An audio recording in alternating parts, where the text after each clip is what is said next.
주의 길을 준비한 세례 요한입니다. 요절 말씀인 누가복음 3장 3절을 같이 보겠습니다.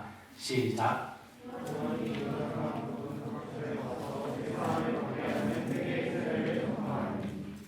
제가 기도하겠습니다. 하나님, 또 지난 한 주 저희가 각자의 일터에서 또 사명의 땅에서 또 가정에서 수고하고 헌신하다가 또 우리의 삶을 거룩한 산제사로 하나님께 드리다가 이렇게 모여서 함께 하나님을 찬양하고 예배드리게 하신 것을 감사합니다. 또 이 시간 제가 말씀을 통해서 하나님을 만나기 위해 귀를 주님께 엽니다. 주님, 저에게 은혜로운 말씀을 주시고 영혼의 담비를 주시고 이곳에 모인 귀한 종들의 마음을 위로하시고 하나님의 영광을 보여주셔서 이렇게 큰 힘과 위로를 덧입고 주님을 예배하는 시간이 되게 도와주십시오.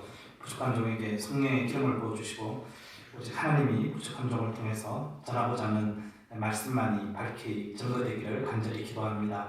예수님의 이름으로 기도합니다. 아멘. 봄입니다. 이번 주 관악 캠퍼스에서는 목련이 꽃망울을 터뜨리기 시작하였습니다. 이제 곧 이 홀 뒤편 우리 뒷동산에는 벚꽃과 개나리와 진달래가 만발할 것입니다.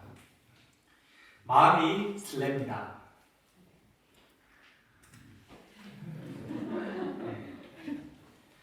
그보다 더 설레는 것은 우리가 누가복음을 공부할 때 우리 마음과 우리 캠퍼스에 꽃 중에 꽃 예수님이 활짝 피리라는 것입니다. 오늘은 특히 예수님의 길을 준비한 세례 요한의 삶과 그의 메시지를 살펴보고자 합니다. 이를 통해 우리의 마음에 예수님이 오시고 예수 그리스도의 꽃이 피려면 어떻게 해야 되겠는지 배우기를 기도합니다. 제1부 회개의 세례를 전파한 요한 1절에서 14절입니다. 1절과 2절 앞부분을 보십시오. 당시 지중해 일대는 로마 제2대 황제 디베료가 다스리고 있었습니다. 특히 팔레스타인 지방은 그가 파견한 총독 빌라도가 다스리고 있었습니다. 동시에 이 일대는 헤롯 대왕의 세 아들들이 땅을 3등분하여서 통치하고 있었습니다. 뿐만 아니라 유대 사회는 종교 사회입니다. 그래서 대제사장이 각 개인의 사회 활동에 깊숙이 개입하였습니다. 대제사장은 한 명이어야 합니다. 그러나 당시에는 현직 대제사장인 가야바뿐만 아니라 은퇴한 안나스까지 마쿠에서 실력 행사를 하고 있었습니다. 이들은 모두 화려한 궁전이나 총독 관저 혹은 웅장한 성전에서 살았습니다. 그들의 권세와 영향력은 막강하였습니다. 그런데 저자 루가는 역사의 초점을 이들이 아니라 다른 한 사람에게 맞춥니다. 그가 누구일까요? 2절 뒷부분을 보십시오. 하나님의 말씀이 빈들에서 사가랴의 아들 요한에게 임한지라. 하나님의 말씀은 당시 도심 속에서 세상을 주름잡던 권세자들이 아니라 저 시골의 빈들에 있던 요한에게 임하였습니다.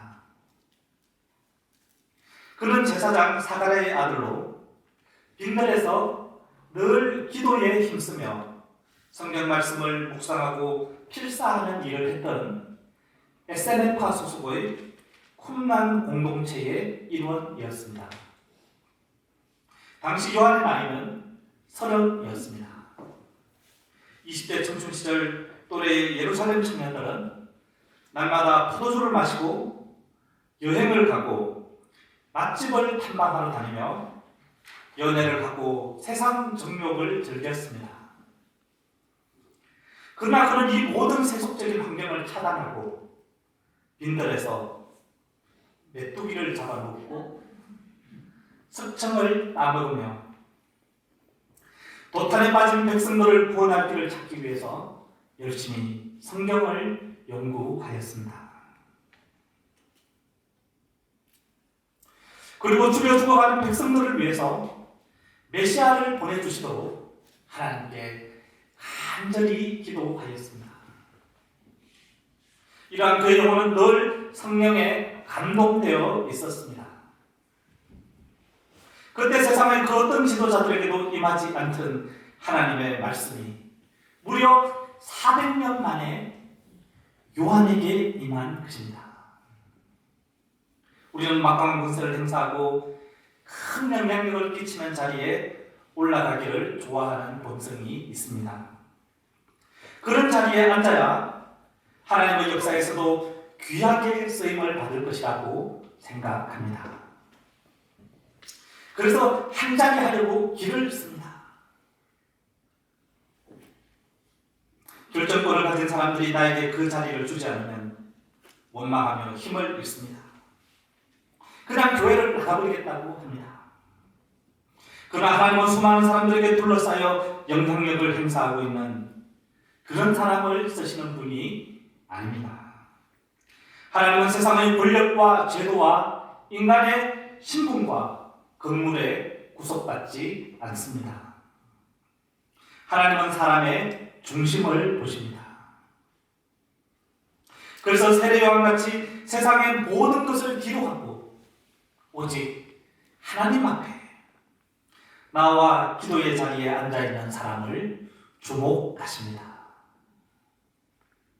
다시 말해 이런 새벽 빈들과 같은 기도처로 나와서 오직 하나님만을 갈망하고 그 음성 듣기를 사모하는 사람에게 당신의 말씀이 임하게 하십니다.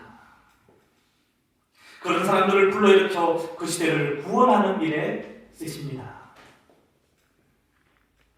그러므로 우리가 하나님의 역사에 귀하게 쓰임을 받기 위해서는 궁궐이나 화려하고 웅장한 성전으로 가서는 안 됩니다. 수많은 사람들에게 둘러싸여 있는 자리가 아니라 아무도 없는 빈들로 가야 합니다. 그곳에서 하나님의 말씀을 듣고자 귀를 열고 기도하며 주야로 말씀을 묵상해야 합니다. 그러면 세례 요한에게 임한 하나님의 말씀은 무엇일까요? 4절에서 6절까지를 같이 읽어보겠습니다. 시작.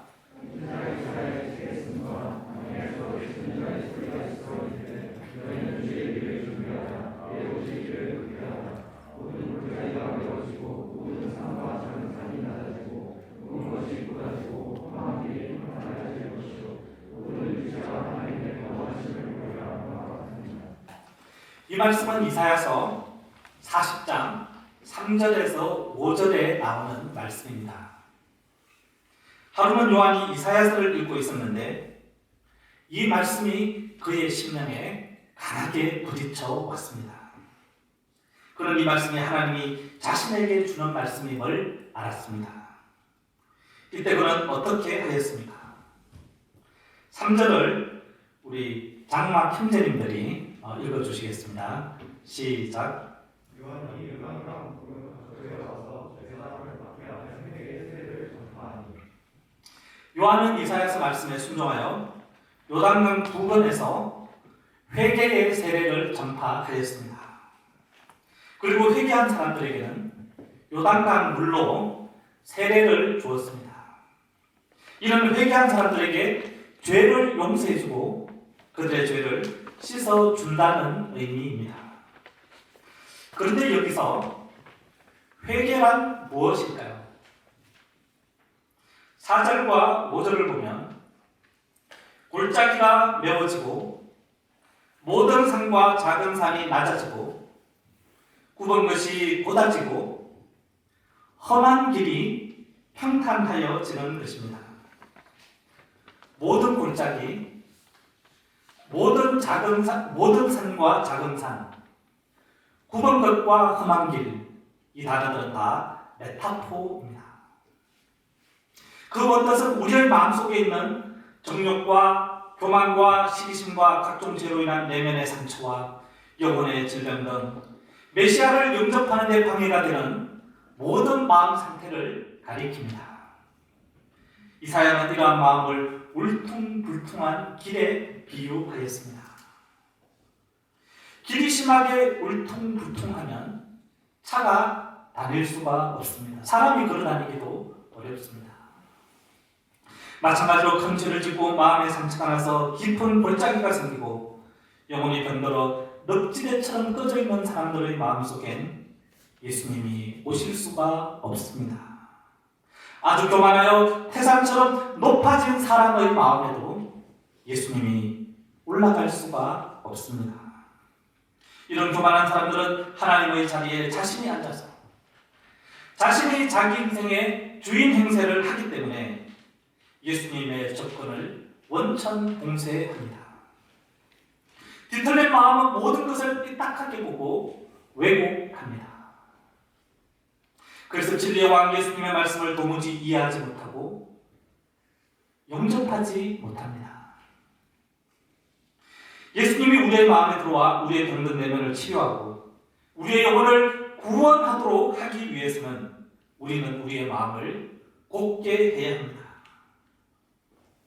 구부러지고 울퉁불퉁한 마음을 전부 회개해야 합니다. 그래서 마음이 고다지고 평평해지면 그 사람이 누구이든 그 마음에는 예수님이 오십니다. 그래서 그 영혼을 치료해 주시고 구원해 주십니다. 요한이 회개하라고 외치자 사람들의 반응이 어떠하였습니까?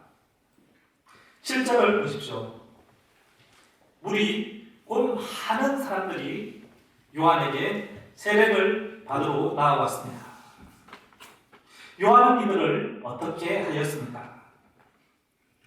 7절 뒷부분을 보십시오. 7절 뒷부분을 그 독사의 자식들아부터 우리 양구혁 형제님이 한번 읽어주시겠습니다.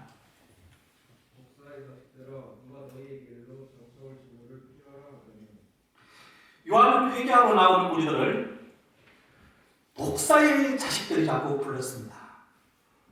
아니, 비판하지 말라고 했는데 성경에 이렇게 심한 말을 요한이 해도 되는 것일까요? 마태복음 3장 7절을 보면 요한에게 이 말을 들은 무리들은 사두개인과 바리새인들, 즉 종교 지도자들이었습니다. 요한이 이들을 향하여 독사의 자식들이라고 한 것은 그들이 속에 독을 품고 있었기 때문입니다. 어떤 독입니까? 8절을 보십시오. 우리 8절을 한예은 자매님이 읽어주실 수 있겠습니까? 8절을.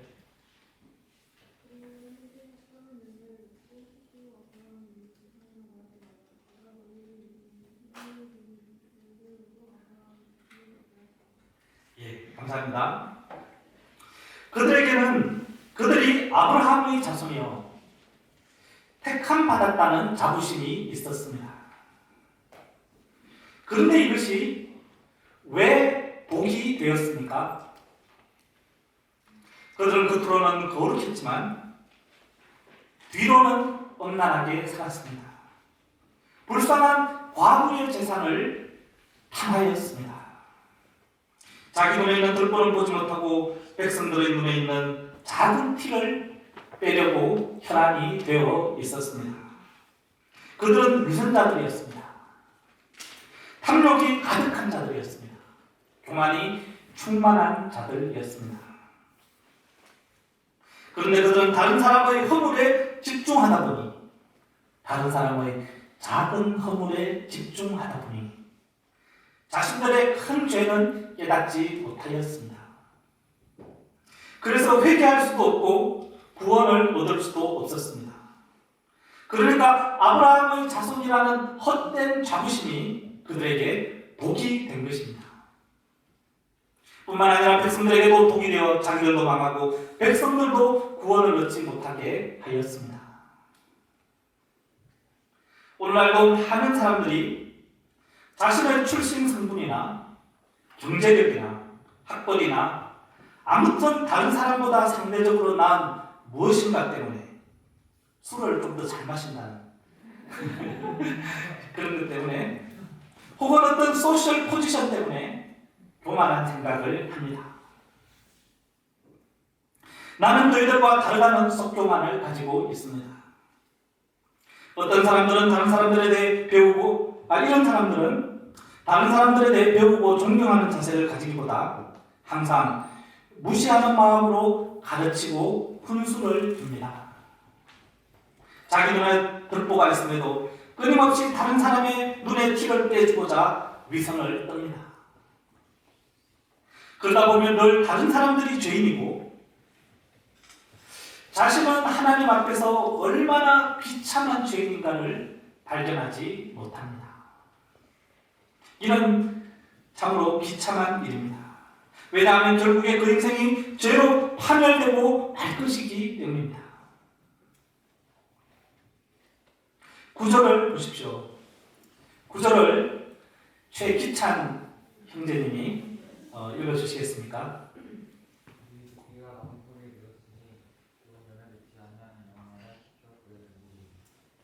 예, 감사합니다. 도끼가 나무 뿌리에 놓였다는 것은 찍은 나무를 한번 가늠한 후 이렇게 치려면 이렇게 잠됐다가 이렇게 해서 탁 끌어올려져 있는 상태를 가리킵니다. 즉 심판이 바로 코앞에 와 있다는 것입니다. 그러니 지금 즉시 합당한 열매를 맺기까지 진실하게 회개하지 않으면 하나님의 무서운 지옥 불심판을 피할 수가 없습니다. 요한은 우리들의 상태가 이러함을 알고 그들을 임박한 심판에서 구원하고자 욕쟁이가 되는 것도 마다하지 않은 것입니다. 그들의 영혼을 향한 뜨거운 사랑으로 그들이 진실하게 회개하도록 도와준 것입니다. 이때 우리들의 반응이 어떠했습니까? 10절을 다 같이 읽어보겠습니다. 시작.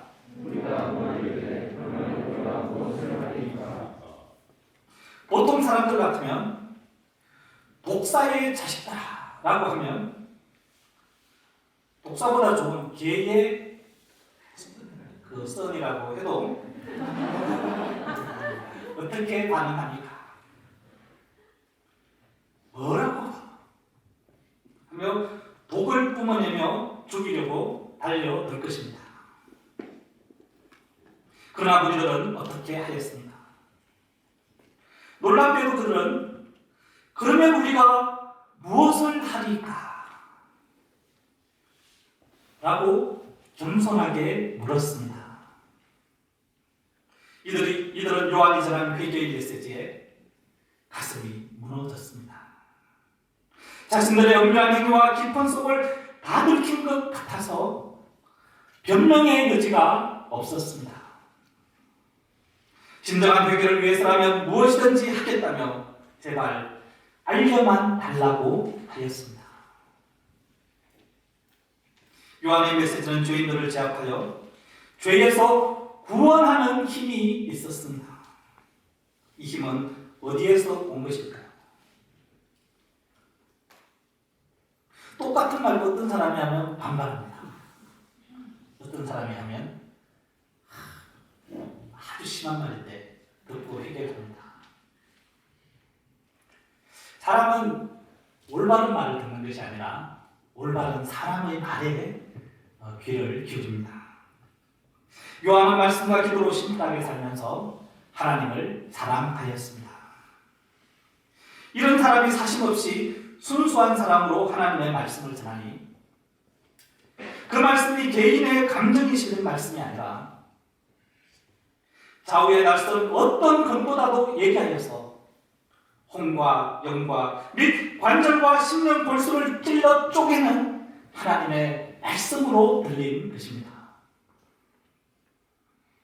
그래서 사람들을 부들부들 떨게 하는 엄청난 권위를 가진 것입니다. 요한은 말씀의 그릇에 찔려 회개의 합당한 열매를 맺기를 갈망하는 사람들에게 어떻게 하라고 말합니까? 첫째, 옷과 먹을 것을 가난한 자들과 나누라고 합니다. 11절을 우리 최기현 형제님이 읽어주시겠습니까? 대답하여 이르되 옷 죽어 있는 전에 묻었는 자에게 나눠줄 것이고 먹을 것 있는 자도 그렇게 할 것이니라. 예, 감사합니다. 여기서 우선 당시 기다란 그 옷 안에 남녀가 공용으로 입던 속옷을 가리킵니다. 팔레스타인 지방은 일교차가 심한 곳입니다. 그래서 저녁에 기온이 떨어지면 추위로부터 몸을 보호하기 위해서 많은 사람들이 속옷을 저녁 때는 2벌을 입는다고 합니다. 그래서 사람들이 낮에는 한 벌만 입고 다니지만 예비용으로 한 벌을 더 들고 다닌다고 합니다. 그러나 가난한 사람들은 한 벌의 속옷도 없어서 저녁이 되어도 추위에 그냥 떨었습니다. 요한은 2벌 이상의 옷을 가진 자들에게 한 벌도 없는 가난한 자들과 나누라고 하였습니다. 11절 뒷부분을 보면 요한은 옷뿐만 아니라 먹을 것도 마찬가지로 나누라고 합니다. 나에게 2끼 식사할 돈이 있으면 한 끼는 먹고 다른 한 끼는 저축하기보다 적극 나누는 것이 하나님의 뜻입니다. 오늘날 한국 사회는 선진국 대열에 들어서서 집집마다 옷이 가득합니다. 남는 음식물을 치우는 것이 국가적인 과제가 되었습니다. 부잣집 곳간에서 인심이 난다고 했는데 우리는 다 부자입니다. 우리는 헐벗고 주린 이웃들을 얼마나 돌보고 있습니까? 때로 집에서 옷장을 열면 제 옷이 너무 많아가 죄책감이 듭니다. 그래서 얼른 막 이렇게 처분하려고 애를 쓰게 됩니다. 우크라이나와 아프리카를 비롯한 곳곳에 추위에 떨며 주려 주고받은 영혼들이 많이 있습니다. 우리가 섬기는 캠퍼스엔 영적으로 추위와 기근에 시달리는 이들이 많이 있습니다. 우리가 영국가게 우리의 2벌 옷과 2끼 식사 중에서 하나는 나누기를 기도합니다. 둘째, 자기에게 맡겨진 일을 의롭게 행해야 합니다. 12절과 13절을 보십시오. 세리들도 세례를 받고자 요한에게 나아갔습니다. 당시 세리들은 로마 정부를 위하여 동족의 주머니를 털었습니다. 뿐만 아니라 자신들의 이권을 위하여 세금 징수 과정에서 온갖 부정행위를 다 저질렀습니다. 그래서 유대인들로부터 민족의 반역자나 창녀나 살인자, 도둑과 같은 부류의 죄인들로 취급을 받았습니다. 그런데 요한은 이들에게 그 직업을 그만두고 다른 직장을 알아보라고 하지 않았습니다. 현재 있는 자리에서 부당한 세금 징수를 하지 말고 의롭게 직장 생활을 하라는 것입니다. 우리 크리스찬들은 세상에 빛이 되어야 합니다. 우리가 만약 직장에서 부당하고 불의한, 부정직한 일을 하고 있다면 우리는 회개해야 합니다. 셋째, 남의 것을 강탈하지 말아야 합니다. 14절을 같이 읽어보겠습니다. 시작.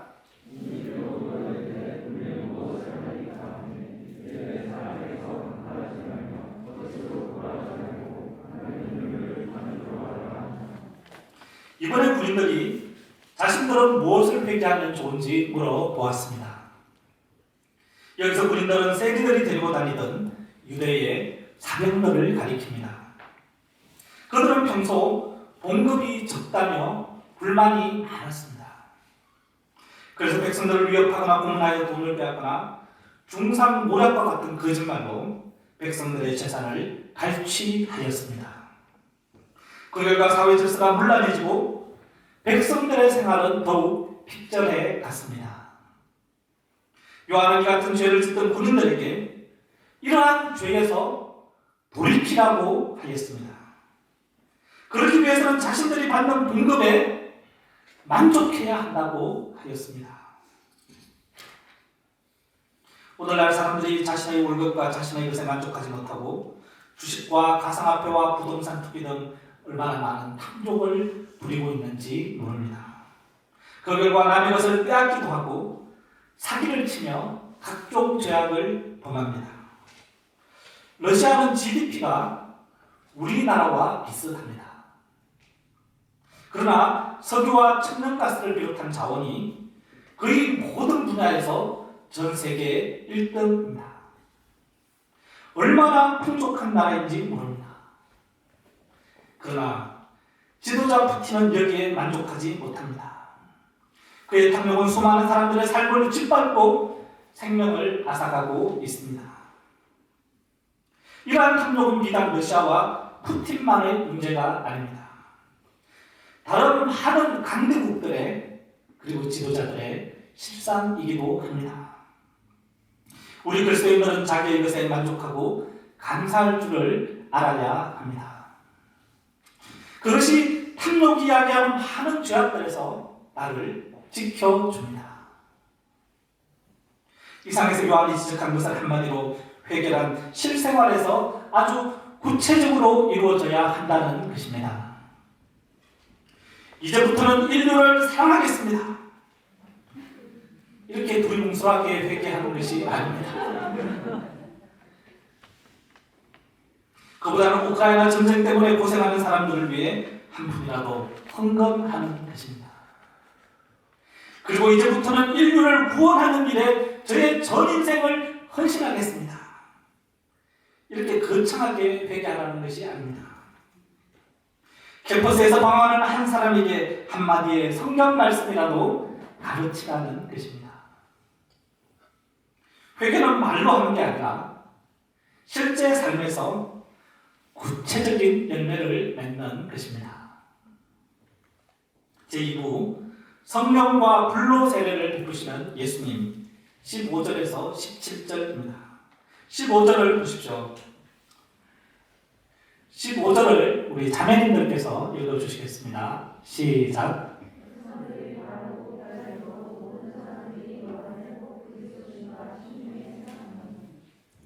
요한의 사역은 오실 메시아에 대한 기대를 불러일으켰습니다. 그런데 당시 사람들 중 일부는 혹시 세례 요한이 그리스도가 아닌가 이런 생각을 하였습니다. 당시 유대 땅 전역을 뒤흔들던 요한의 위세를 생각할 때 요한은 그냥 가만히 있기만 해도 메시아로 인정받을 수가 있었습니다. 그러나 요한은 어떻게 하였습니까? 16절을 형제님들께서 읽어주시겠습니다. 시작. 요한이 모든 사람에게 대답하여 이르되 나는 물로 너희에게 세례를 베푸거니와 나보다 능력이 많으시니가 오시나니 나는 그의 신발끈을 풀기도 감당하지 못하겠노라. 이는 성령과 불로 너희에게 세례를 베푸실 것이요. 첫사람 아담은 자신이 피조된 인간임에도 하나님과 같이 되려고 하다가 멸망하게 되었습니다. 그러나 요한은 결코 자신의 자신을 신적 위치로 높이지 않았습니다.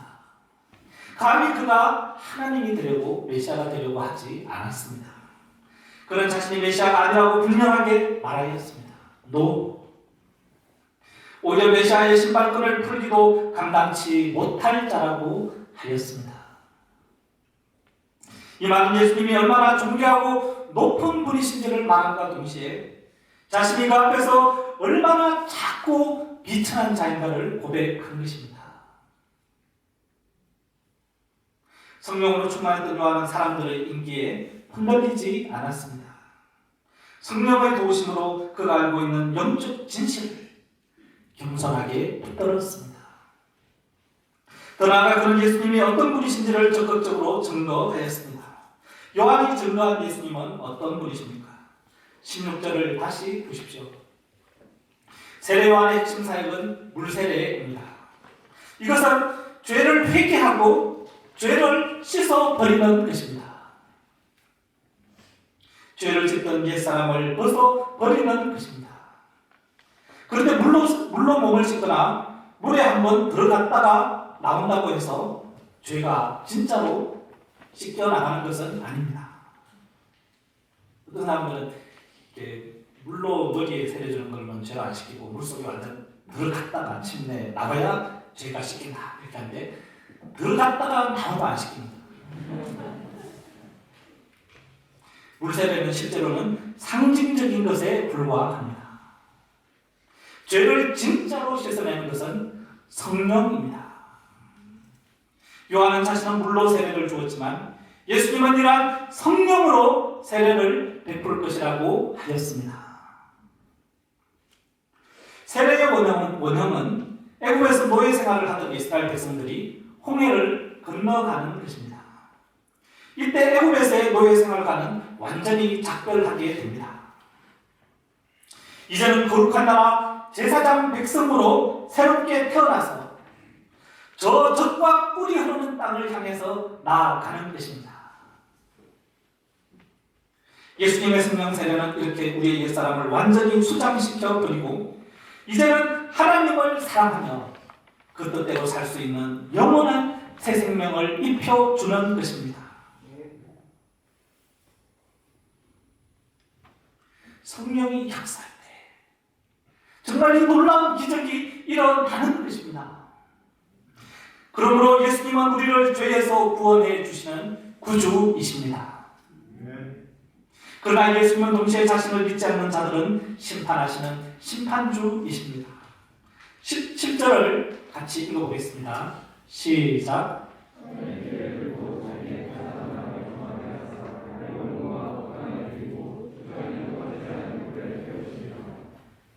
여기서 알고 온 의인이 아니라 회개하고 예수님의 십자가 피로 깨끗해져서 거듭난 사람을 가리킵니다. 예수님은 이런 사람들을 천국으로 들이십니다. 쭉정이는 교만하고 강팍하고 회개하지 않는 사람입니다.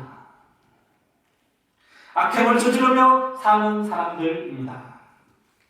그래서 예수님이 자기의 마음속에 들어오지 못하도록 길을 막아버리는 사람입니다. 예수님을 영접하지 않으면 심판을 피할 수가 없습니다. 예수님은 하나님께서 우리에게 내민 유일한 구원의 동아줄입니다.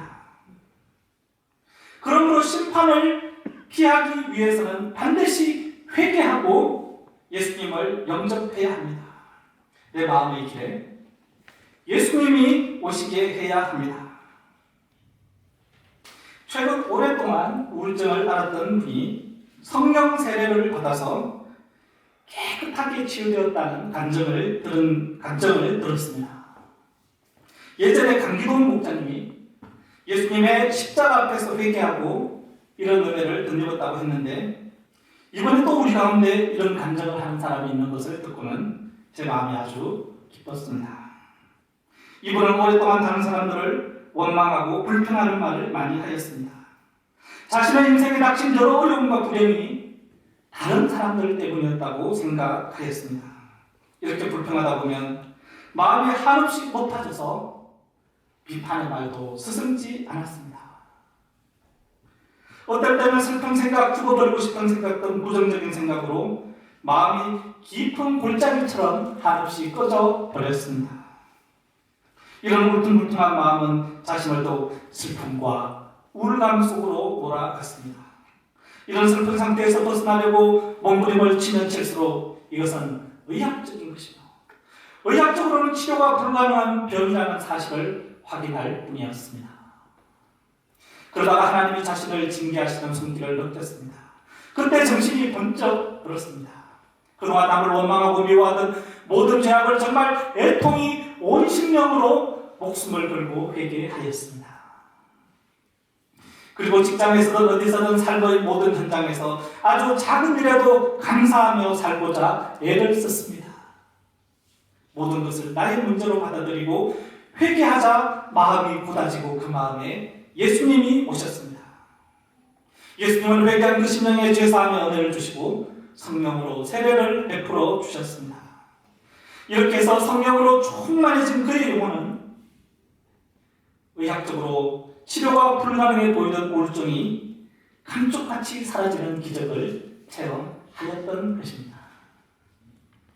그는 이제는 날마다 새벽을 깨워 자신의 마음에 마신 예수님과 사랑의 교제를 나누며 그분의 말씀에 순종하여 행복한 새 인생을 살고 있습니다. 이런 그의 마음에는 만나는 모든 사람에게 예수님을 전하고 싶은 소원이 생겨났습니다. 그래서 기회가 되는 대로 복음을 전합니다. 일대려간 양들에게는 회개의 말씀으로 섬기며 회개할 때 예수님이 오신다고 말해주며 그들의 마음을 열심히 닦아주고 있습니다. 오늘 말씀의 핵심은 죄를 회개하는 것입니다. 나의 문제는 죄와는 상관없다면 자꾸 여기서 달아나면 안 됩니다. 직접적으로 관련이 없을지 몰라도 우리 인생의 모든 문제는 결국 첫사람 아담의 죄로 생겨난 것입니다. 그 죄는 모든 인류를 오염시켰습니다. 우리 중 어느 누구도 영혼이 오염되지 않은 사람은 없습니다. 그렇기 때문에 우리는 의도적으로는 아니어도 부지 불식간에 어떠한 형태로든지 죄를 범합니다. 내가 다만 깨닫지 못할 때입니다. 죄란 내가 생각하는 나쁜 행동만이 아닙니다. 내 마음이 100% 하나님을 향하지 않고 살고 있는 모든 것이 다 죄가 됩니다. 그 죄는 어떤 형식으로든지 파괴적인 결과를 초래합니다. 우리가 회개할 때 예수님이 그 고다진 마음의 길로 오셔서 그 사람을 구원해 주십니다. 예수님은 나의 죄와 연약함과 질고 즉 죄로 인한 모든 병을 다 짊어지시고 십자가에 달려 고통받으시며 나를 위해 피를 흘려 주셨습니다. 그가 징계를 받음으로 우리는 죄사함을 받고 평화를 누립니다. 그가 채찍에 맞음으로 우리가 나음을 입습니다.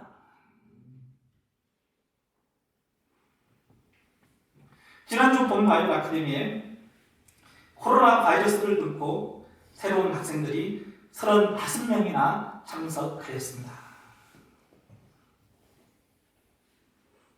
저는 이 일이 기적 같습니다. 여러 목사님들이 이분들의 마음을 닦아주었고 그래서 고다진 마음에 예수님의 말씀이 임하였습니다. 이제 이분들의 마음에 예수 그리스도의 꽃이 아름다운 꽃이 활짝 피기를 기도합니다. 너희는 주의 길을 준비하라. 그의 오실 길을 곧게 가라. 우리가 봄학기 이 시대의 세례 요한이 되어서 더 많은 분들의 마음을 닦아주기를 기도합니다.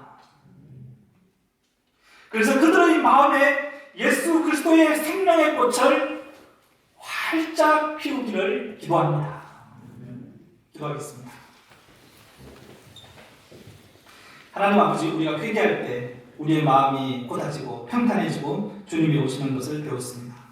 우리가 회개함으로 예수님을 모시게 도와주십시오.